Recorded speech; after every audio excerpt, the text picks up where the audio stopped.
আজকে এমনই এক ব্যক্তির জন্মদিন উপলক্ষে আজকে এই অনুষ্ঠানে আমরা উপস্থিত হয়েছি, যিনি আমাদের আদর্শের ধারক, বাংলাদেশি জাতীয়তাবাদের প্রবক্তা এবং মহান স্বাধীনতা যুদ্ধের সংগঠক এবং মহান স্বাধীনতার সুমহান ঘোষক, রণাঙ্গনের বীর মুক্তিযোদ্ধা, সেক্টর কমান্ডার এবং বাংলাদেশের সর্বকালের সর্বশ্রেষ্ঠ রাষ্ট্রনায়ক শহীদ প্রেসিডেন্ট জিয়াউর রহমানের জন্মবার্ষিকী উপলক্ষে আমরা এখানে উপস্থিত হয়েছি। শহীদ প্রেসিডেন্ট জিয়াউর রহমান তার ব্যক্তি জীবন নিয়ে ইতিমধ্যেই সম্মানিত আলোচক বৃন্দ বিস্তারিত বর্ণনা দিয়েছেন। আমি দুই একটি কথা বলবো শহীদ প্রেসিডেন্ট জিয়াউর রহমান সম্পর্কে। তিনি একজন সেনা কর্মকর্তা হিসেবে দায়িত্ব পালন করছিলেন এবং 1971 সালে বাংলাদেশের যখন স্বাধীনতার দামামা বেজে উঠেছিল, যখন বাঙালি জাতি পাকিস্তানি হানাদারের বিরুদ্ধে যুদ্ধের ময়দানে ঝাঁপিয়ে পড়েছিল, তখন যুদ্ধের নেতৃত্ব দানকারী সংগঠন, আজকের যে ফ্যাসিস্ট সংগঠন বাংলাদেশ আওয়ামী লীগের নেতারা তখন ভারতে গিয়ে পালিয়েছিল জীবন বাঁচার ভয়ে, জীবন রক্ষার ভয়ে।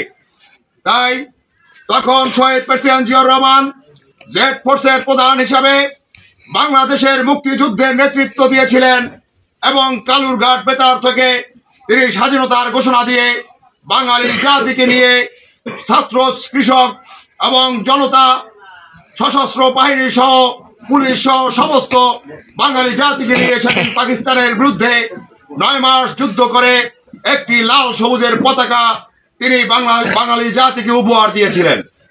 কিন্তু শহীদ প্রেসিডেন্ট জিয়াউর রহমান তিনি একজন সেনা কর্মকর্তা ছিলেন, তার কোনো ক্ষমতার লোভ ছিল না, তিনি বেরাকে ফিরে গিয়েছিলেন। পরবর্তীতে বাংলাদেশে খুনি শেখ মুজিবের নেতৃত্বে একটি স্বৈর শাসক বাংলাদেশে প্রতিষ্ঠিত হয়। সেই খুনি শেখ মুজিব বাংলাদেশের হাজার হাজার মুক্তিযোদ্ধাকে হত্যা করে বাংলাদেশের অনেক গৃহবধূকে ধর্ষণের মাধ্যমে রক্ষী বাহিনী তৈরি করে বাংলাদেশকে একটি কারাগারে রূপান্তরিত করেছিল এবং সেই সাথে সাথে খুনি শেখ মুজিব সেদিন দুর্নীতি, অনিয়ম, লুণ্ঠনের মধ্য দিয়ে, ডাকাতির মধ্য দিয়ে বাঙালি জাতিকে দুর্ভিক্ষ এনে দিয়েছিল। হাজার হাজার মানুষ না খেয়ে তখন মারা গিয়েছিল। এমনই একটি অবস্থায় যখন বাংলাদেশের সমস্ত সংবাদপত্র, বাংলাদেশের সমস্ত দল এবং বাংলাদেশের সমস্ত রাষ্ট্র কাঠামো ধ্বংস করে দিয়ে বাকশাল গায়েবের মাধ্যমে যখন বাংলাদেশে একনায়ক শাসনতন্ত্র এবং শেখ মুজিব একমাত্র নেতা হিসাবে ঘোষণা দিয়েছিলেন, তখন 1975 সালে শেখ মুজিবকে সপরিবারে সেনা কর্মকর্তারা হত্যা করেছিল। হত্যার পরবর্তীতে বাংলাদেশে এখনো আপনারা দেখেছেন এই বাংলাদেশের পার্শ্ববর্তী একটি দেশ ভারত, যারা স্বাধীনতা যুদ্ধে সহায়তার নামে এই বাংলাদেশ থেকে স্বাধীনতা পরবর্তী সময়ে সমস্ত সম্পদ, অস্ত্র সহ সমস্ত সম্ভাবনাগুলো শেখ মুজিবের নেতৃত্বে কেড়ে নিয়েছিল। সেই ভারত বাংলাদেশকে শেখ মুজিব হত্যার পরে সেনাবাহিনীর মধ্যে পাল্টা কু এবং কুয়ের মাধ্যমে বাংলাদেশকে বিভক্ত করে ভারতের করত রাজ্যে পরিণত করার জন্য যখন চক্রান্ত করেছিল, তখন শহীদ প্রেসিডেন্ট জিয়াউর রহমান সেনাবাহিনীর উপপ্রধান ছিলেন। তিনি 1975 সালের 7ই নভেম্বর এই বাংলাদেশকে পুনরায় গণতন্ত্র এনে দিয়েছিল, বাংলাদেশের পুনরায় স্বাধীনতা এনে দিয়েছিল এবং 7ই নভেম্বর সিপাহী বিপ্লবের মধ্য দিয়ে শহীদ প্রেসিডেন্ট জিয়াউর রহমান সিপাহী এবং জনতার মাধ্যমে বাংলাদেশের রাষ্ট্র ক্ষমতায় এসেছিলেন এবং তিনি বাংলাদেশের রাষ্ট্র ক্ষমতায় এসে বাংলাদেশে বহুদলীয় গণতন্ত্র প্রবর্তন করেন এবং সংবাদপত্রের স্বাধীনতা প্রদান করেন। সাথে সাথে বাংলাদেশকে স্বনির্ভর বাংলাদেশ প্রণয়নের জন্য 19 দফার আলোকে 19 দফা প্রণয়ন করেন এবং সেই অনুযায়ী রাষ্ট্র পরিচালনা শুরু করেন এবং তার সেই রাষ্ট্র পরিচালনা পৃথিবীর ইতিহাসের বিভিন্ন দেশের রাষ্ট্রপ্রধানরা শহীদ প্রেসিডেন্ট জিয়াউর রহমানকে অনুকরণ করে তাদের দেশকে বিশ্বের মানচিত্রে একটি উন্নত এবং সমৃদ্ধশালী দেশে পরিণত করেছে। এমন অনেক রাষ্ট্রনায়ক সারা পৃথিবীতে রয়েছে। তাই শহীদ প্রেসিডেন্ট জিয়াউর রহমান বাংলাদেশের মানুষের মণিকোঠায় এমন জায়গা নিয়েছিলেন, তাকে 1981 সালে একটি দেশি বিদেশি ষড়যন্ত্রের মধ্য দিয়ে হত্যা করার পরেও শহীদ প্রেসিডেন্ট জিয়াউর রহমানের দল আজও পর্যন্ত টিকে আছে এবং আপনারা জানেন আমি দীর্ঘ ইতিহাস বলবো না। শহীদ প্রেসিডেন্ট জিয়া রহমানকে হত্যা করার পরে দেশনেত্রী বেগম খালেদা জিয়া বিএনপির হাল ধরেছিলেন, বিএনপির নেতৃত্ব নিয়েছিলেন এবং দেশের সারা বাংলাদেশের সকল জনগণের নেতৃত্ব নিয়ে সকল অসহায় জনগোষ্ঠীর এই বাংলাদেশের টেকনাফ থেকে তেতুলিয়া, রূপসা থেকে পাথুরিয়া সর্বত্র দেশনেত্রী বেগম খালেদা জিয়া সমগ্র মানুষের কাছে একজন জনপ্রিয় আপসীন নেত্রী এবং দেশের প্রয়োজনে, গণতন্ত্রের প্রয়োজনে তিনি বারবার মৃত্যুর মুখে গিয়ে আজকে মৃত্যুর মুখে হয়ে মেরে ফেলার জন্য কারাগারে নির্মম নির্যাতনের পরেও আপসীন নেত্রী তিনি আপোষ না করে আজকে তিনি লন্ডনে চিকিৎসারত অবস্থায় জীবন মৃত্যুর সন্ধিক্ষণে রয়েছে। তাই আপনাদের মাধ্যমে তালতলী উপজেলা সহ সমগ্র দেশের মানুষের কাছে দেশনেত্রী বেগম খালেদা জিয়ার সুস্থতা কামনা করছি এবং দোয়া প্রার্থনা করছি। সেই সাথে আপনারা জানেন দেশনেত্রী বেগম খালেদা জিয়ার নেতৃত্বের পরে আমি দীর্ঘ ইতিহাস বলবো না, 91 সালে 9 বছর স্বৈরাচারকে পরাজিত করতে গিয়ে বাংলাদেশের হাজার হাজার বিএনপির নেতাকর্মী শহীদ হয়েছিলেন, পঙ্গুত্ব বরণ করেছিলেন।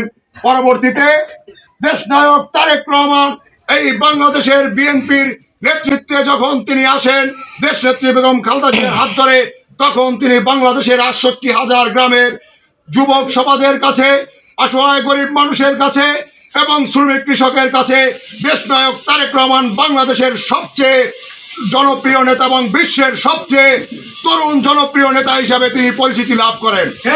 তার বিরুদ্ধে তার এই জনপ্রিয়তা দেখে, তার এই প্রজ্ঞা দেখে এবং শহীদ প্রেসিডেন্ট জিয়া রহমানের যে দর্শন, সেই দর্শনে বিশ্বাসী দেশনায়ক তারেক রহমানের নেতৃত্ব দেখে তৎকালীন সময়ে দেশি বিদেশি বিভিন্ন শক্তি এবং বাংলাদেশের একটি অপশক্তি খুনি হাসিনার নেতৃত্বে এই বাংলাদেশে দেশনায়ক তারেক রহমানকে সেদিন 2006-7 সালে দেশনায়ক তারেক রহমানকে মেরে ফেলার জন্য বিভিন্ন ধরনের ষড়যন্ত্র হয়েছিল, নির্যাতন হয়েছিল, নিপীড়ন হয়েছিল।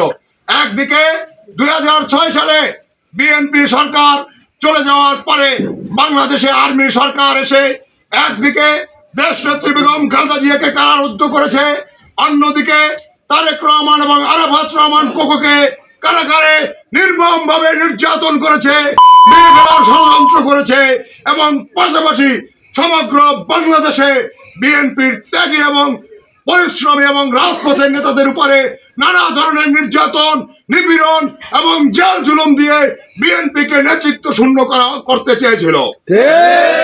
সেদিন সমগ্র বাংলাদেশের ন্যায় এই তালতলিতে রাজপথে এক শ্রেণীর ছাত্র সমাজের নেতৃত্বে কয়েকজন বিএনপির নেতা আমাদের সাথে ছিলেন, কিন্তু আমাদের ছাত্র সমাজ, যুব সমাজ এই তালতলির সর্বস্তরে তারা এই ফ্যাসিবাদী শক্তির বিরুদ্ধে লড়াই করতে গিয়ে 2009 সাল পরবর্তী সময় আপনারা দেখেছেন স্বৈরাচারী শেখ হাসিনা কিভাবে ক্ষমতায় এসেছে আপনারা জানেন।